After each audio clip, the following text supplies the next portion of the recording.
우리 옆에 사람에게 한번 인사합시다. 사랑합니다. 축복합니다. 반갑습니다. 반갑습니다. 우리 5층은 다 점잠을 내리신 분들만 계시는 것 같아요. 다 점잠을 내리셔가지고 축복합니다. 우리 5층 축복하고요. 우리 지난주 암송구절 한번 봅시다. 지난주 암송구절 우리 같이 봅니다. 시작. 이제 후로는 나를 위하여 의의 면류관이 예비되었으므로 주 곧 의로우신 재판장이 그날에 내게 주실 것이며 내게만 아니라 주의 나타나심을 사모하는 모든 자에게 도니라. 디모데후서 4장 8절 말씀. 아멘. 우리 옆에 사람에게 한 번 더 인사하는데요. 당신을 위하여 의의 면류관이 예비되어 있습니다. 한번 인사합시다. 당신을 위하여 의의 면류관이 예비되어 있습니다. 아멘, 아멘, 아멘, 아멘. 아멘. 이번 주 말씀입니다. 이번 주 말씀 같이 봅시다. 우리의 씨름은 혈과 육을 상대하는 것이 아니요 통치자들과 권세들과 이 어둠의 세상 주관자들과 하늘에 있는 악의 영들을 상대함이라. 에베소서 6장 12절 말씀. 아멘. 우리가 싸우고 다투고 막 갈등하는 게 관계만의 문제가 아니고 그 배후에 역사하는 사단이 있다는 사실을 기억하시고, 우리가 영적 전쟁 가운데 있다는 사실을 기억하시고 또 마귀의 도구되지 않은 우리 모두 되기를 바랍니다. 오늘 여러분과 함께 그리스도의 탄생 예언이라는 제목으로 말씀을 이렇게 조금 나누려고 하는데요. 오늘 우리가 읽은 이 미가서는 그리스도께서 어디서 탄생하는지 그리고 어떤 일을 하는지 우리에게 소개하고 있는 걸 보게 됩니다. 이 미가서는 예수님이 탄생하기 700년 전에 기록된 그런 내용입니다. 그러니까 뭐 예수님에 대해서 전혀 뭐 어떤 정보를 갖고 있다든지 그런 상황을 전혀 모르는 가운데서 예수님에 대한 그런 내용들이 기록되어지는 걸 보게 되는데요. 특별히 오늘 이 말씀이 이렇게 탄생 예언이 우리들에게 선포되는 그런 배경을 이렇게 살펴보면 참 힘들 때, 어려울 때, 절망적인 상황일 때 하나님께서 장차 너희들 가운데 너희를 다스릴 메시아가 올 것이다 라고 말씀하시면서 그들을 위로하여 주시고 소망 주시는 걸 보게 되는데요. 우리 1절 말씀 같이 한번 보겠습니다. 1절 말씀 같이 봅시다. 시작. 딸 군대여 너는 때를 모을지어다. 그들이 우리를 애워쌌으니 막대기로 이스라엘 재판자의 뺨을 치리로다. 딸 군대여, 이스라엘을 부르는 하나님이 부르는 거거든요. 그러면서 하나님이 그들을 부르면서 너는 때를 모을지어다. 지금 BC 700년 정도라고 말씀드렸으니까 이스라엘이 북왕국 이스라엘과 남왕국 유다로 나눠져 있었는데, 북왕국 이스라엘은 아수르에 의해서 멸망을 당한 상태, 그리고 남왕국 유다도 아수르의 이렇게 침범과 위협 가운데 있는 상황입니다. 그때 바로 이렇게 아수르가 침범해 온 것 같습니다. 그때 말씀합니다. 딸 군대여, 이스라엘 백성들에게 말합니다. 너는 때를 모아라. 열심히 군대를 모아서 저항해봐라, 대항해봐라 라고 얘기를 합니다. 그들이 우리를 쌌는데 포위하고 있으니까 지금 뭔가를 해보라라고 주님께서 말씀하시면서 하시는 말씀이, 근데 그렇게 해도 안 될 거야 라고 얘기를 합니다. 그러면서 막대기로 이스라엘 재판장의 뺨을 치리로다 라는 말씀이 뭐냐면, 그 이스라엘을 에워싼 군대가, 외부인들이, 침입자들이 바로 이스라엘 재판장, 즉 이스라엘의 고위층, 이스라엘의 지도자의 뺨을 친다라는 거예요. 여러분, 뺨 맞는다라는 것은 사실은 아픔보다 수치죠, 모욕이죠. 그래서 때 차라리 뭐 두들겨 맞는 것보다 뺨 맞는 것이 훨씬 더 자존심이 상하고 모욕적인 것을 경험하게 됩니다. 자존심이 강하든지 어떤 위치에 있는 사람인데 재판장의 뺨을 치는 거예요. 근데 단순한 그런 모독만이 아니고 뭐로 칩니까? 막대기로 치니까 수치와 고통까지 같이 주는 거예요. 부끄럽기도 한데 수치스럽기도 한데 고통까지 있는, 그러니까 비참한 거예요. 그러니까 나름대로 열심히 노력해보고 그 침범에 대해서 방어해보려고 하지만 그냥 무기력 가운데 있는 것, 자기 힘으로 되지 않는 그런 비참한 상황, 자존심도 모두 다 내려져 있는 그런 상황. 그때 하나님께서 바로 메시아 탄생에 대한 말씀을 주고 있는 걸 보게 됩니다.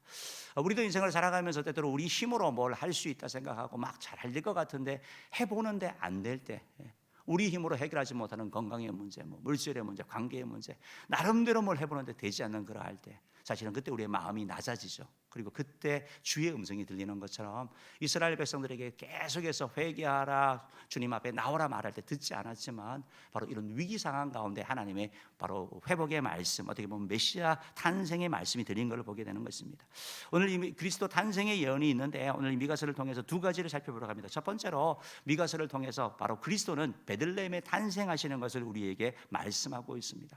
오늘 우리가 읽은 미가서는 그리스도의 탄생 장소, 메시아가 어디서 날 것인지 메시지에 대한 말씀을 하고 있는 것입니다. 이스라엘 백성들은 늘 메시아를 기다렸습니다.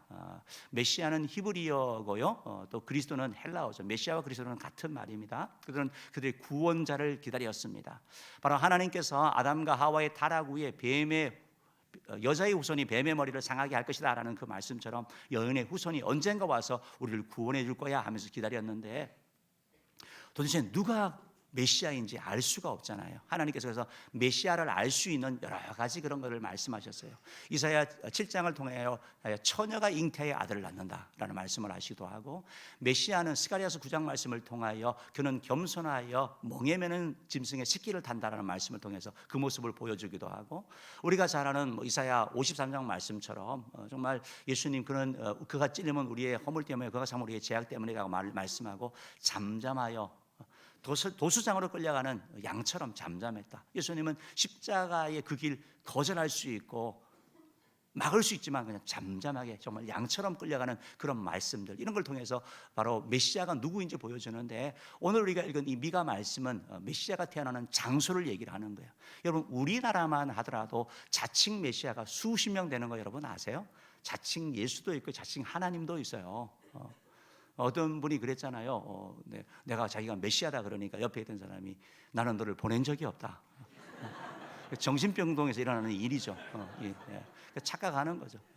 그러니까 여러분, 어떻게 보면 이 메시아가 스스로 메시아라는 사람들이 있고 또 그게 현혹되는 사람들이 있잖아요. 그래서 하나님께서는 그런 메시아를 확정할 수 있는 그런 예언을 말씀하셨는데, 그 가운데 하나가 바로 미가 말씀이고, 바로 미가 말씀을 통해서 메시아는 어디서 탄생한다고요? 바로 베들레헴에서 탄생하신다고 말씀하고 있는 거예요.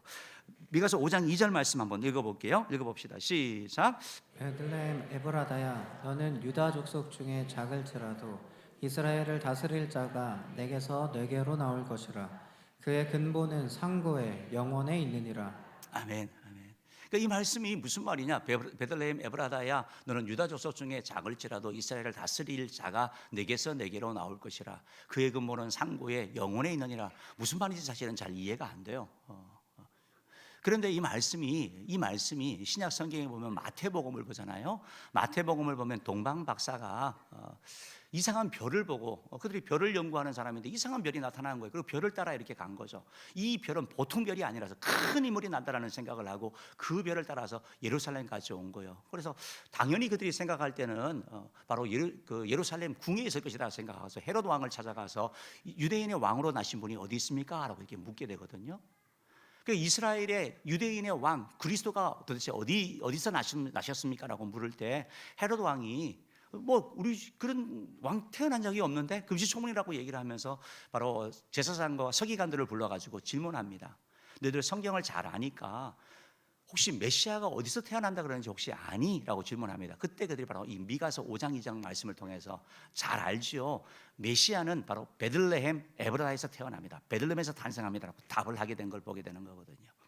그러니까 이런 사실을 통해서도 우리가 메시아는 바로 베들레헴에서 태어나는 것이고, 베들레헴에서 탄생하신 예수 그리스도, 여인의 후손으로 오시고 동정녀에 잉태하시고 십자가에 못 박혀 죽으시지만 그 길 가운데 저항하지 않으시고 도적인 걸로는 양처럼 잠잠하시고 그의 옷이 나눠지고, 이런 모든 것들을 통해 봤을 때 메시아는 바로 예수 그리스도라는 사실을 알게 되는 것이죠.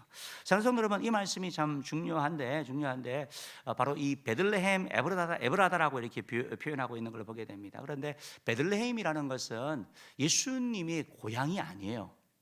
즉 예수님의 어머니인 마리아와 요셉, 육신의 어머니 마리아와 요셉은 이 베들레헴 사람이 아닙니다. 우리 PPT를 좀 보여주시면 여러분이 더 잘 이해하시는데요. 이 요셉과 마리아는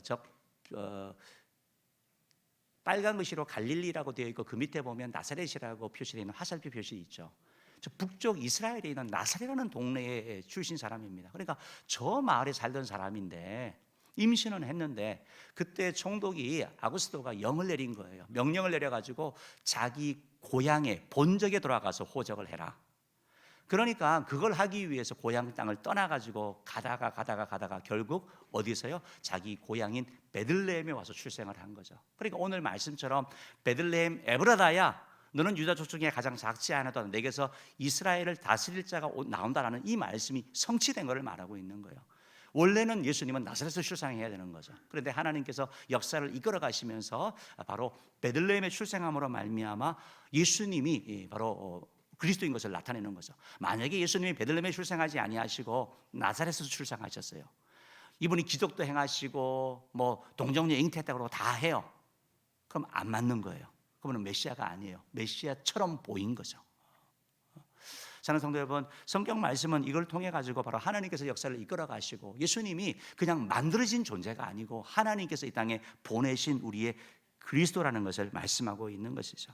오늘 말씀을 이렇게 보면 이렇게 표현되고 있습니다. 예수님의 출생지를 얘기를 하면서 베들레헴 에브라다야라고 표현하고 있는데, 여러분 이 베들레헴 에브라다야 이런 표현이 이제 미가서에 이렇게 나타나는데요. 성경 학자들은 이 베들레헴 에브라다라는 단어를 바로 이 옛날의 이름이라고 생각합니다. 즉 베들레헴의 옛날 이름이 에브라다고 이것이 이름이 바뀌면서 베들레헴이 됐다라고 얘기를 하고 있습니다. 그 말이 상당히 맞는 것이, 에브라다라는 그 뜻은 풍부함, 풍요로움 이런 말이고요. 이 베들레헴은 떡집이라는 거거든요. 그러니까 그 농사를 지었을 때 풍부하게 되어져서 그것이 나중에 나가서 떡까지 만드는 그런 것으로 변화되지 않았을까 이렇게 생각을 하게 되는데요.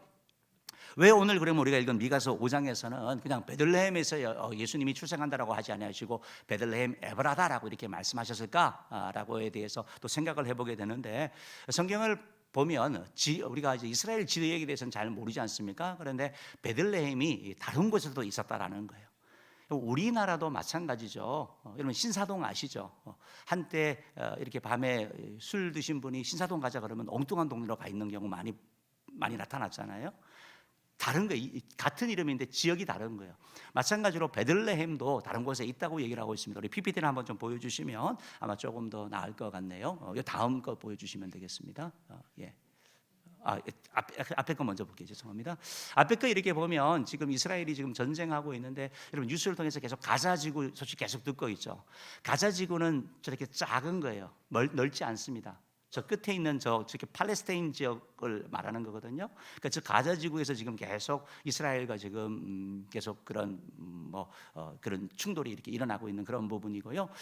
다시 한번 이렇게 좀 보시면 이스라엘이 자치하는 정부가 있고 또 팔레스타인 사람들이 하는 데가 있고 또 팔레스타인 지역이 있지만 팔레스타인이 하지만 유대인들이 이스라엘 사람들이 들어갈 수 있는 지역이 있는데 그 이제 웨스트뱅크라고 해가지고 서한 지구라고 표현합니다. 한국말로는 서한 지구 웨스트뱅크라고 표현되어지는데 저곳에 뭐가 있냐면 베들레헴이 있습니다. 웨스트뱅크에 서한 지구에.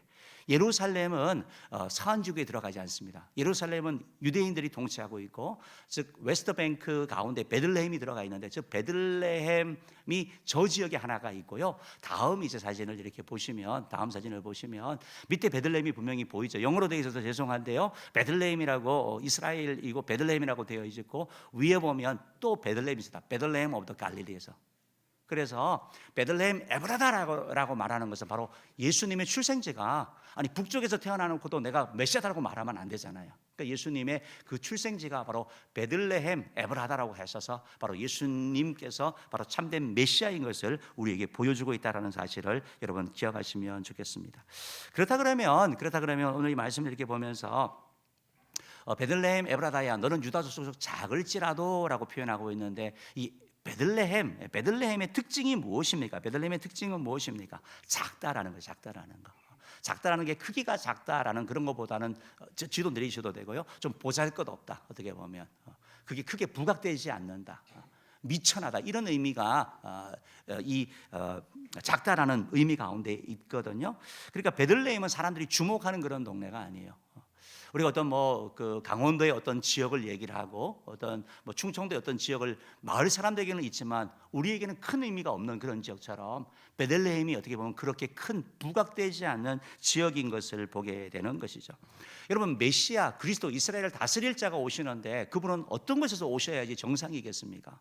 메시아에 걸맞는 것은 최소한 이스라엘 땅에서는 예루살렘 정도는 돼야 되지 않겠습니까?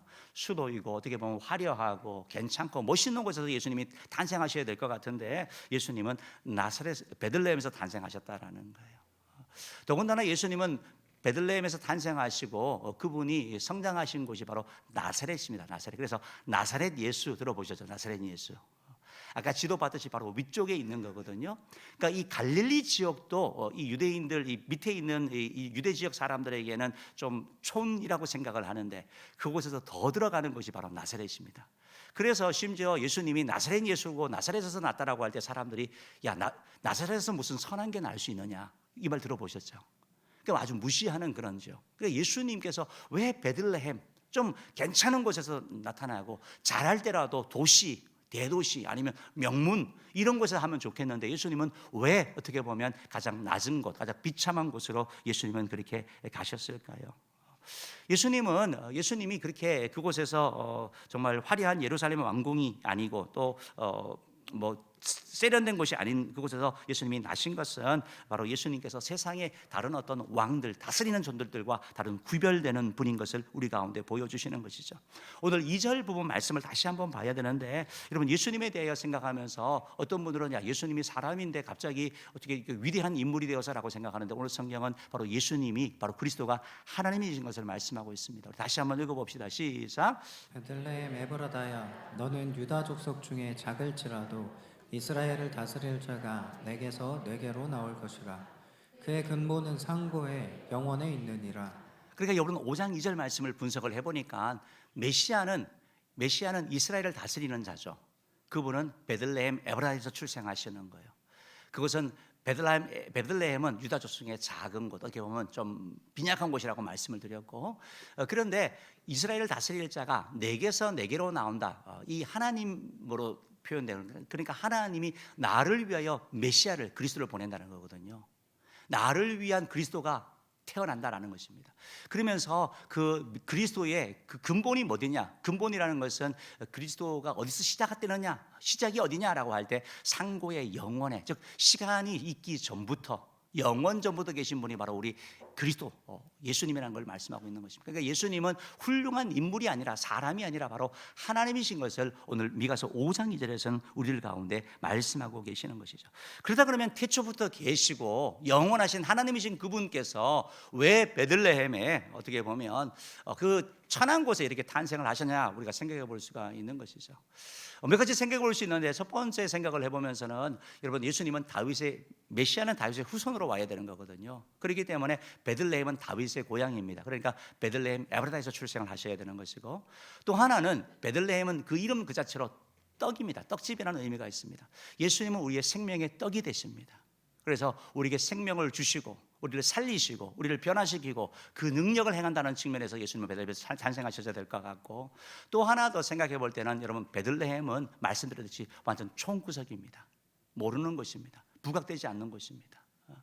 우리가 어떤 사람을 이렇게 볼 때도 막 이렇게 어떤 명문가 출신이고 아주 빼어나다 그러면 좀 부담되잖아요. 근데 여러분 예수님의 출생도 그렇고 자랑도 그렇고 아무 부담이 없어요. 예수님께는 누구나 나아갈 수 있는 바로 겸손함을 말씀하고 있는 거예요. 하나님인 그분이 어떻게 보면 가장 낮은 곳에서 오셨고 출생도 여러분 베들레헴에서도 좋은 집이 아니라 말구에서 탄생하시는 거잖아요. 낮아져서 예수님은 어느 누구나 다 받아줄 수 있는 분, 어느 누구든지 예수님께 오는 자를 거절하지 않는 분인 것을 말씀하고 있는 거죠. 빌립보서 2장 6절 7절 말씀 한번 읽어볼게요. 시작.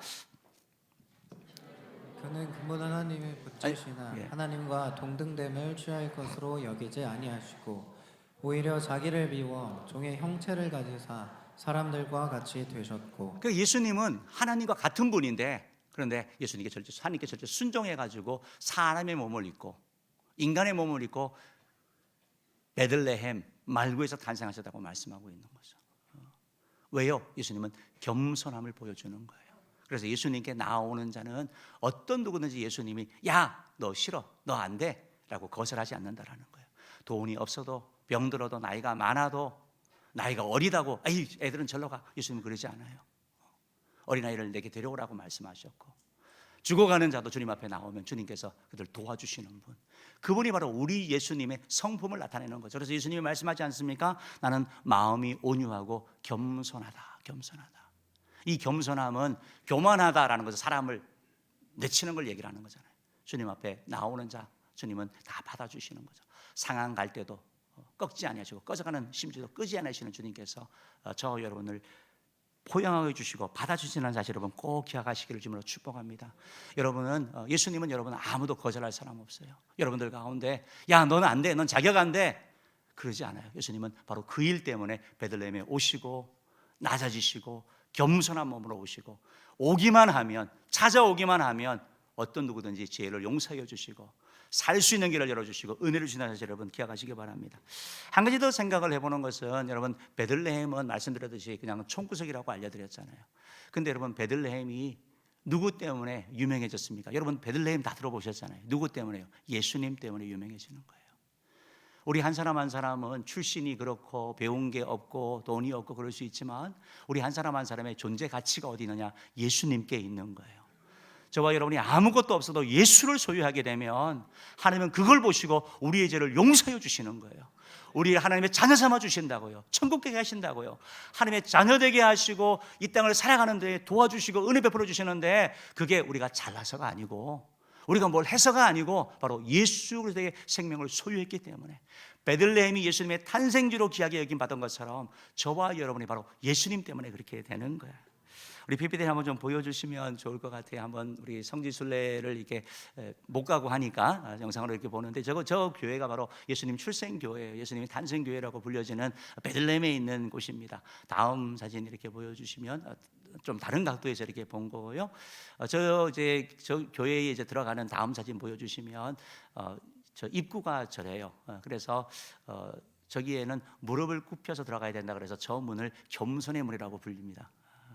원래 의미는 이제 외적의 그런 침략을 방어하기 위해서 짐승을 가지고 못 들어가기 위해서 문을 작게 만들었지만 지금 우리가 부를 때는 겸손의 문이라고 부르고 예수님께 갈 때는 항상 겸손한 자세로 가야 되는 것을 말씀하고 있고 다음 사진 이렇게 보여주시면 예수님이 탄생하신 자리라고 해가지고 저렇게 십자가 별 모양으로 이렇게 되어져 있는 걸 보게 되는데요. 사랑하는 성도 여러분, 다시 한번 말씀 정리하겠습니다. 베들레헴이 어떠한 곳이고 예루살렘이 어떠한 곳이고 아니 나사렛이 어떤 것보다 더 중요한 건 뭐냐면 그곳에 예수님이 계셨다라는 거예요. 내가 누구냐, 내가 뭘 했느냐, 내가 뭘 업적을 했느냐, 그것보다 더 중요한 건 뭐냐면 내 속에 예수님이 계시느냐라는 거예요. 예수님이 계시면 하나님의 자녀가 된다는 사실을 믿으시기를 바랍니다. 예수님이 계시면 우리는 천국 간다는 사실을 믿으시기를 바랍니다. 예수님이 계시면 우리의 모든 죄를 사함받고 주님의 인도와 보호하심 받는 사실을 믿으시고 주님 앞에 겸손하신 주님, 외면하지 않으시는 주님 앞에 나아가 주의 은혜 입는 저와 여러분 되기를 주님으로 축복합니다. 두 번째로 그리스도 탄생 예언에서 오늘 이 성경 말씀은 예수님이 누군지, 그리스도가 누군지, 그리스도는 바로 선한 목자로서의 평강을 주시는 분, 선한 목자의 사역을 우리들 가운데 나타내고 있습니다. 목자라고 할 때 양들을 지키는 걸 얘기를 하는 거잖아요. 양들에게 먹을 것도 주고 물도 마시게 하고 정말 인도하기도 하고 추운지 더운지 살피는 것이고 또한 그들에게 사나운 짐승이 찾아올 때 그들을 막아주고 보호해주는 역할이 바로 선한 목자인데요. 바로 예수님께서 바로 그 일을 하시는 걸 말씀하고 있습니다. 미가서 5장 2절 말씀 다시 한번 읽어봅시다. 시작. 베들레헴 에브라다야 너는 유다 족속 중에 작을지라도 이스라엘을 다스릴 자가 내게서 내게로 나올 것이라. 그의 근본은 상고에 영원에 있느니라. 이스라엘을 다스릴 자, 바로 그리스도를 얘기를 합니다. 메시아를 얘기를 합니다. 메시아가 누구냐? 이스라엘을 위하여 다스리는 분, 바로 그 메시아를 얘기를 하는데 그럼 그분이 와서 그분이 하시는 일이 뭐냐? 몇 가지 얘기를 말하고 있습니다. 그 메시아가 오셔가지고 행하는 일이 미가서 5장 3절에 보면 회복에 대한 말씀을 하고 있어요. 한번 읽어봅시다. 시작. 그러므로 여인이 해산하기까지 그들을 붙여두시겠고 그 후에는 그의 형제 가운데에 남은 자가 이스라엘 자손에게로 돌아오리니.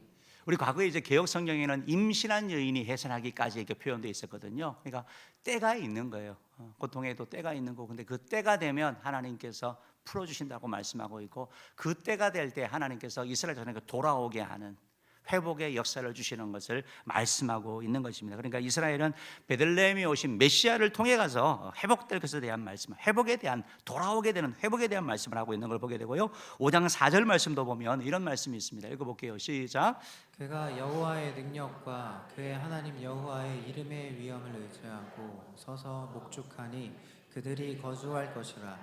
이제 그가 창대하여 땅 끝까지 미치리라. 그리고 메시아는 누구의 능력이냐? 하나님의 능력과 하나님의 이름의 위엄. 여러분, 하나님의 능력은 제한이 없는 줄 믿습니다. 전능한 줄 믿습니다. 어떤 문제도 해결할 수 있는 그 능력을 가지고 메시아이신 예수님께서 이 땅 가운데 행하셨죠. 그래서 예수님께 나아오는 모든 자의 문제를 해결하지 않았습니까? 예수님께서 성경을 보더라도 어느 한 구석에서도 야, 그건 내가 해결하지 못해, 다른 데 가, 이런 거 보셨습니까? 못 보셨잖아요. 없어요.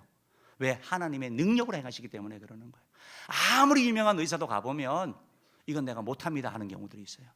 근데 우리의 메시아이신 예수님은 하나님의 여호와의 능력과 여호와 하나님의 이름의 위엄을 통해서 사역하시기 때문에 그분에게는 불가능이 없다라는 거예요. 그러면서 그분이 그래서 목축한다 표현하는데, 목축한다는 것은 양을 돌보는 걸 얘기를 하는 거예요. 목자가 되는 걸 말합니다. 목축을 해가지고 그들이 목축함으로 말미암아 먹이고 입히고 돌보고 그래가지고 그들이 거주할 것이라고 표현되어 있는데, 과거 개혁성경 번역이 훨씬 더 낫습니다. 그들이 안전히 거주할 것이다 라고 되어 있습니다. 단순히 거주하는 게 아니라 보호해서 안전하게 거하게 되는 거. 왜? 목자가 지켜주시니까. 그냥 단순히 살아가는 게 아니라 목자의 보호하심 가운데, 은혜 가운데 그들이 지킴을 받고 살아가는 것을 말씀하고 있고, 이제 그가 창대의 땅끝까지 미치라면서 메시아의 사역의 그 범위를 확장하는 걸 말씀하고 있고, 그리하여 저와 여러분도 하나님의 자녀가 된 것을 말하고 있는 거죠.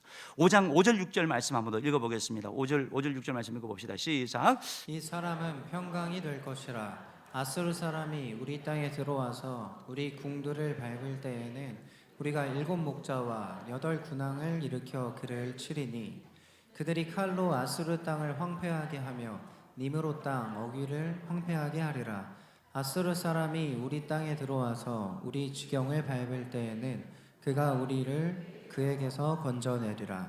예, 아멘. 5절 말씀을 다시 한번 이렇게 보면 아수르 사람이 땅에 들어와서 궁을 밟을 때, 우리가 침범당하고 어려움을 당할 때 가만두는 게 아니라 7 목자와 8 군왕을 일으켜 가지고, 메시아가 예수 그리스도를 통하여 일꾼을 일으켜 가지고 그들을 치게 하는 것, 우리를 보호하는 것, 돌봄을 받는 것에 대한, 보호하심을 받는 것에 대한 말씀을 하고 있습니다. 6절 말씀도 이렇게 보면 그들이 칼로 아수르 땅을 황폐하게 하며 니므롯 땅 어기를 황폐하기라. 누가요? 7 군왕과 7 목자와 8 군왕들, 즉 우리를 위하여 메시아께서, 예수님께서 세워주시는 일꾼들을 통하여 이 일이 있을 것이라고 말씀하고 있고, 6절 하반절에 보면 아수르 사람이 이제 우리 땅에 들어와 가지고 우리 지경을 밟을 때, 그때는 그가 우리를 그에서 건져내신다. 따라합시다. 그가 우리를 그에게서 건져내리라. 구원에 대한 말씀을 하고, 구원에 대한 말씀. 그러니까 이 목자가 회복을 하시고 우리를 안연히 거주하게 하시고 온갖 위험과 어려움으로부터 우리를 가만히 냅두는 게 아니라 지켜주시고 보호해 주시고 마지막에는 건져주시는 귀한 말씀을 하고 있다는 것입니다. 메시아가 이런 사역을 하고 있는데, 그러면 이 메시아이신 이 그리스도께서 그 사역의 자세가 어떠냐? 우리 5장 4절 말씀을 다시 한번 이렇게 보면요, 우리 메시아가 정말 선한 목사라는 걸 우리가 고백할 수밖에 없어요. 다시 한번 읽어볼게요. 시작. 그가 여호와의 능력과 그의 하나님 여호와의 이름의 위엄을 의지하고 서서 목축하니 그들이 거주할 것이라. 이제 그가 창대하여 땅 끝까지 미치리라. 5장 4절 말씀을 이렇게 보면서 여호와의 능력과 여호와 하나님의 이름의 위엄으로 이렇게 되잖아요. 이런 단어가 많이 들어왔고, 목축한다, 돌본다, 이런 단어가 많이 들어왔고요. 거주할 것이다, 또 창대하여 땅끝까지 미치리라. 메시아 사역에 대한 말씀이 들어왔는데, 주석을 이렇게 보는데 여기서 서서라는 단어를 주목하더라고요. 서서라는 단어, 이게 바로 목자의 자세라는 거예요. 목자이신 예수님께서 서서 한다는 것은 섬김의 자세를 말하는 거예요. 책임진다라는 거예요. 내 양이 있는데 그냥 앉아가지고 그냥 되면 될 대로 되라 그냥 하는 게 아니라 서서 내가 책임지고 하나도 잃어버리지 않으려고, 한 양이라도 더 돌봐주고 은혜 베풀기 위해서 나가는 주님의 자세를 얘기를 하게 됩니다. 그러니까 우리 주님은 선한 목자라는 거죠. 선한 목자 대신 주님께서 우리에게 주기 원하는 게 뭐냐? 오늘 5장 5절 말씀에서 그는 평강이라 불릴 것이라 표현인가요? 5장 5절 보면은 그는, 이 사람은 평강이 될 것이라 라는 이 말씀처럼 주님은 우리에게 평강 주기 원하는 거죠. 선한 목자 되신 주님께서 우리에게 궁극적으로 주기 원하는 건 뭐냐? 우리를 회복시켜 주시고 우리를 지켜 주시고 보호해 주시고 또 돌보아 주시고 구하여 주셔서 우리에게 평강을 주기 원하신다라는 것을 말하고 있습니다. 예수님의 평강은 세상에 갖는 평강과 다릅니다. 세상의 평화는 우리가 팍스 로마나라고 표현되는 로마의 평화가 있습니다. 로마의 평화는 물질로 대한 평화나 힘으로 의한 평화입니다. 우리가 뭐 우리 교회 저기 2층에 보면 어항이 이렇게 있는데 어항도 물고기도 자세히 보면 여러분 이 위계 질서가 있습니다. 아무데나 못 갑니다. 이 뭐 큰 물고기는 아래 위 다 다닐 수가 있고 작은 물고기는 밑에다 이 파워가 있습니다. 그래서 평화가 유지되는 거예요. 새로운 물고기 들어오면 바로 싸움 납니다. 힘싸움 해가지고 정리가 되는 힘에 의한 평화. 이게 박스노만합니다. 근데 주님이 주시는 평화는 그런 평화가 아니에요. 예수님 자신이 바로 평화가 되셔서 주님을 모심으로 말미암아 우리 가운데 바로 평화가 임하는 것을 말씀하고 있습니다. 사랑하는 성도 여러분, 예수님께서 그런 말씀을 하셨죠. 로마복음 14장 27절 말씀 한번 읽어볼게요. 시작. 평안을 너희에게 끼치노니 곧 나의 평안을 너희에게 주노라. 내가 너희에게 주는 것은 세상이 주는 것과 같이 아니하니라. 너희는 마음에 근심하지도 말고 두려워하지도 말라. 하나님이 주님께서 우리에게 평안을 주신다고 말씀하고 나의 평안 주신대요. 이게 뭐 힘이나 권력이나 뭐 어떤 걸 통해 주는 게 아니라 주님이 주시는 평화. 그럼 이 평화가 도대체 뭐냐? 이 평화를 어떻게 누리냐? 우리가 살펴봐야 되지 않겠습니까? 여러분 사실 우리는 하나님과 처음에 에덴 동산에서 너무나 평화로운 관계에 있었습니다. 아무 불안과 두려움도 없고 관계적인 어려움도 없는 그런 가운데 있었습니다. 그런데 우리 인간이 타락하여 선악과를 따먹는 죄를 지음으로 말미암아 하나님과 관계가 깨어지게 되고 그들의 마음에 있던 평안과 기쁨이 사라지게 된 것이죠. 기쁨과 평안이 사라지자 두려움과 불안과 염려, 걱정, 근심이 그의 마음을 사로잡게 되었고 그런 상황 가운데서 또 그가 살아가는 그 환경이 가시와 엉겅퀴를 내는 어떻게 보면 30배, 60배, 100배의 결실을 맺는 게 아니라 기껏 해서 간신히 살아가는 그런 절박한 상황 가운데 처해 버렸던 것이죠. 이전에는 아담과 하와도 너무나 사랑하는 그런 관계였습니다. 관계의 문제도 없었습니다. 아담이 하와를 바라볼 때 이는 내 뼈 중에 뼈, 살 중에 살이라고 고백하는 것처럼 사랑과 아주 기쁨이 가득한 그러한 가정이었는데 이들 가운데 죄가 들어가니까 이제 미움이 생기고 다툼이 생기고 갈등이 생기면서 서로 부부간에도 문제가 생기기 시작하고 인간관계에 어려움이 찾아오기 시작한 것이죠. 이 죄로 말미암아 하나님과의 관계가 깨어지고 또 인간의 관계도 파괴된 이런 우리의 문제를 해결하기 위해서 바로 예수님께서 이 땅 가운데 오신 것이 바로 성탄인 거죠. 바로 예수님께서 이 땅 가운데 오셔서 바로 죄의 문제를 위해서 십자가에 대신 죽어주셨고 희생제물로 죽어주심으로 말미암아 하나님과의 우리 관계를 회복하셨습니다. 하나님과의 우리 관계가 회복되어짐으로 말미암아 우리 마음에 평화가 넘치게 되고 그 하나님의 평화를 누리는 우리가 관계적인 부분에서도 평화를 누리는 자여사로 살아가게 되는 것이죠. 성령이 우리 가운데 거하심으로 말미암아 하늘의 그 평화를 나누는 자, 베푸는 자가 되어져서 우리의 가정 가운데서 우리의 만나는 사람들 가운데 그 불편한 관계들을 회복하는 자로 나아가게 되었다라는 것입니다. 사랑하는 성도 여러분, 말씀을 좀 정리하겠는데요. 선한 목자 되신 주님께서 우리에게 평강 주기를 원하십니다. 이 평강은 어디 있느냐? 바로 예수님을 내 마음에 모실 때 주어진다는 것입니다. 평강을 찾는 게 아니라 주님께서 주셔야 되는데 그 평화가 어떻게 주어지나? 예수님을 내 마음에 모시고 그 주님을 의지하고 살아갈 때 이 일이 이루어진다라는 것입니다. 예언을 하나 하고 설교를 마치겠는데요. 우리 한국에 장기려 박사님이라고 유명한 슈바이처라고 불리는 그런 귀한 분이 계시죠. 이분이 정말 많은 의사들에게 도전 줬고 지금도 이런 의사들 가운데 장기려 박사님의 그 교훈을 삼아서 희생하고 섬기고 봉사하는 슈바이처와 같은 그런 삶을 사는 사람들이 있습니다. 이분이 80세 생일을 맞이했을 때 가족들과 이렇게 했을 때 자기 생에 있었던 세 가지 기쁨을 얘기를 했습니다. 내 생에서 세 가지 기쁨이 있었는데 첫 번째 기쁨이 뭐냐? 첫 번째 아들을 낳았을 때 아들을 놓으니까 아들을 얻고 나니까 천하를 다 얻는 것처럼 기쁘고 정말 즐거웠다. 세상 모든 거 다 가진 것 같았다라고 자기 기쁨을 얘기를 합니다. 두 번째 기쁨은 뭐냐라고 했을 때 송기정 선수가 올림픽에서 금메달을 땄을 때 대한민국 사람으로서 가슴 벅차는 그 기쁨, 지금도 잊을 수 없는 그런 기쁨을 맛봤다라고 얘기를 합니다. 세 번째 기쁨이 뭐냐? 그건 바로 예수 그리스도를 믿고 죄를 회개하고 하나님께 죄 사함 받았다는 그 기쁨과 마음의 평화를 누리게 된 것. 예수를 통하여 얻은 그 기쁨은 아들을 얻었을 때나 또 올림픽에 금메달을 땄던 그 기쁨과는 비교할 수 없는 그런 큰 기쁨이다라고 말하고 있습니다. 사랑하는 성도 여러분, 주님께서 바로 이 기쁨을 주기 위해서, 이 평안을 주기 위해서 우리들 가운데 오셨습니다.